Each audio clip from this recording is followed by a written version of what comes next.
কিছু ভুল বোঝাবুঝি করছি, বিভিন্ন জায়গায় কিছু পোস্ট থেকে জানতে পারছি ওয়াকফের সঠিক কি সংশোধন হয়েছে, কতটা আমাদের বিরুদ্ধচারণ হচ্ছে, সেটা আমি খুব সহজে একটা বলে দিচ্ছি। কোন কোন জায়গায় এরা আমাদেরকে একদম বলতে পারি কুঠারাঘাত করেছে। প্রথমত আমরা বলে দিতে পারি যে আমাদের এখানটাতে বর্তমানে যে কোনো ট্রাস্ট, অর্থাৎ মাদ্রাসা বলুন, সোসাইটি বলুন, আমাদের যতগুলো মাদ্রাসা দেখবেন কোনো না কোনো সোসাইটি বা ট্রাস্টের মাধ্যমে গঠিত হয়েছে। আজকে এরা বলছে, এবং আমাদের যেসব ট্রাস্টগুলোর কেবলমাত্র ধর্মীয় অ্যাক্টিভিটিসের উপর চলে, সেটা আইন বলছিল এতদিন ওয়াকফ, সেই হিসাবে ওয়াকফ বোর্ডে অনেক নথিভুক্ত হয়েছে। আজ আইন বলছে কোনো এই ধরনের মুসলিম ট্রাস্ট ওয়াকফ বলে মেনে নেওয়া যাবে না। কেননা তাদের উদ্দেশ্য হলো এর পরবর্তী ধাপ আমাদের মাদ্রাসা নামক যে শিক্ষা প্রতিষ্ঠান আছে সেই শিক্ষা প্রতিষ্ঠানকে বন্ধ করে দেওয়ার জন্য। দ্বিতীয়ত এরা কি করেছে আমরা জানি আমাদের অনেক ওয়াকফ স্টেট আছে, বিশেষ করে যেগুলো বলবো পীরস্থান, কবরস্থান, যেগুলোতে আমাদের যারা জমি দান করেছেন জমিদাররা, তারা কেউ দলিল করে যায়নি। কিন্তু আমরা জানি আমাদের সিএস রেকর্ড আছে, আরএস রেকর্ড আছে, এলআর রেকর্ড আছে, যেগুলো পীরোত্তর প্রপার্টি। আজকে সেখানে মাজার আছে, আজকে আইনে বলছে না দলিল থাকতে হবে। আমি বলছি যদি এই দলিলের প্রশ্ন আসে, কলকাতার প্রত্যেকটা রাস্তার মোড়ে মোড়ে যত মন্দির আছে সবগুলো চলে যাবে, শুধু আমার মসজিদ যাবে না। তাই আমি বলছি আমাদের ওয়াকফে একটা ওয়াক বাই ইউজার বলে একটা প্রভিশন ছিল, যেটা আমাদের বিশ্বাসের স্বার্থে দীর্ঘদিন ধরে ব্যবহার করে আসছি। সেই ওয়াক বাই ইউজার ওরা বলছে কি যে না, যেগুলো এনরোলমেন্ট হয়েছে, যেগুলো দখল হয়েছে সেগুলো ঠিক আছে, কিন্তু আগামী দিন যেগুলো আছে আমরা সেগুলো আর ওয়াকফ বলে মেনে নেব না।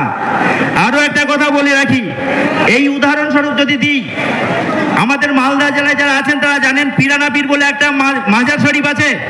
এর সম্পত্তি আপনারা জানেন না 25,000 একর ওয়াকফ প্রপার্টি, 25,000 একর, যেটা ওয়াকফ বোর্ডে এনরোলমেন্ট আছে। সেই সম্পত্তি আজকে উদ্ধারের মামলা আমি কোর্টে করছি। আর যদি এই এক চালু হয়, একটা প্রপার্টি উদ্ধার হবে না। এদের উদ্দেশ্যই হলো, কারণ এই 25,000 একর প্রপার্টির উপরে হাজারে হাজারে মন্দির আছে, হাজারে হাজারে হিন্দুরা বসে আছে। শুধু উদ্দেশ্য একটাই, কি করে হিন্দুদেরকে প্রতিষ্ঠিত করা যায় আর আমাদের মুসলিমকে ধ্বংস করা যায়।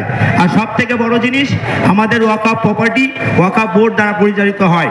আমরা জানি ওয়াকফ বোর্ডে যে আমাদের গঠনমূলক সংস্থা আছে, সেখানে তারা নন মুসলিম ঢোকাচ্ছে।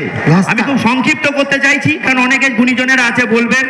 আমাদের মোদ্দা কথা হলো, আমরা সংবিধান দ্বারা পরিচালিত, আইন গঠিত হয় সংবিধান ফলো করে।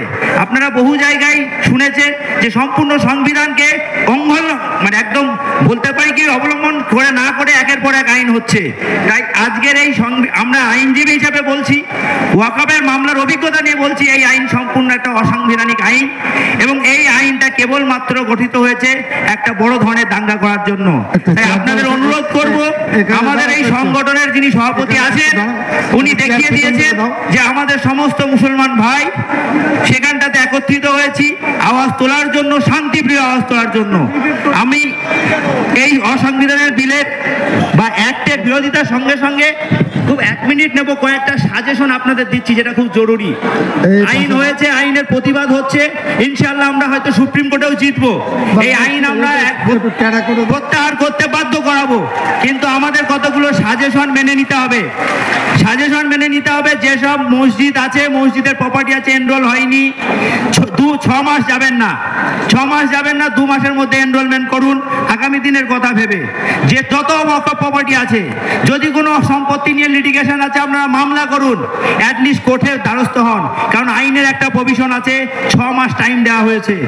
এই 6 মাসের মধ্যে যদি আমরা কোনো অ্যাকশন না নিই, এনরোল না করি, তাহলে বাকি যেগুলো এনরোলমেন্ট হয়নি সেগুলো বিপদে পড়ে যাবে। তাই আইনজ্ঞ হিসাবে এইটুকু অনুরোধ করব, সবাই একই মঞ্চের তলায় থাকুন। আমাদের জননেতা, আমাদের শ্রদ্ধেয় সভাপতি সিদ্দিকুল্লাহ সাহেবের আহ্বানে সাড়া দিয়েছেন, ওনাদের কার্যকলাপগুলো আগামী দিন ফলো করুন এবং বৃহত্তর আন্দোলন গড়ে তুলুন। আমরা এই ওয়াকফ বিলের প্রতিবাদে একটাই মন্তব্য করব, বলুন আমরা এই ওয়াকফ বিল মানছি না, মানব না। কালা কানুন দূর হটো।